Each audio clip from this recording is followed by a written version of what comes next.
Sir Priya ಈಗ ಹಾಂ sir supreme court decision ಓದಿಲ್ಲ ನಾ ಇನ್ನ ಓದಿ ನನ್ಗೆ ಗೊತ್ತಿರೋ ನನಗೆ ಈಗ ನಮ್ಮ ಪಿ ಎ ಹೇಳಿದ ನಮ್ಮ ಇವ್ರನ್ನ ಹೇಳಿದ ಮೇಲೆ ಪ್ರೆಸ್ ಸೆಕ್ರೆಟರಿ ಹೇಳಿದ ಮೇಲೆ ಗೊತ್ತಾದದ್ದೇನು ಅಂತಂದ್ರೆ ಕೌಂಟಿಂಗು ರೀಕೌಂಟಿಂಗ್ ಮಾಡಬೇಕು ಮತ್ತೆ ಲಕೋಟಿನಲ್ಲಿ ನಮಗೆ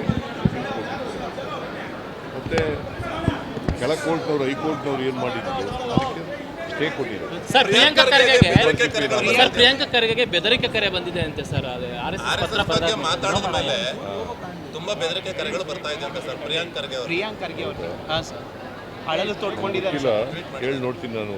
ಖರ್ಗೆ ಜೊತೆ ಪ್ರಿಯಾಂಕ್ ಖರ್ಗೆ ಜೊತೆ ಮಾತಾಡ್ತೀನಿ. ತಮಿಳುನಾಡು ಮಾದರಿಯಲ್ಲಿ RSS ಬ್ಯಾನ್ ಮಾಡ್ತಾರೆ ಅಂತಂದ್ರೆ ಟ್ವೀಟ್ ಮಾಡಿದ್ದಾರೆ ಸರ್ ರಸ್ತೆ ಬಗ್ಗೆ.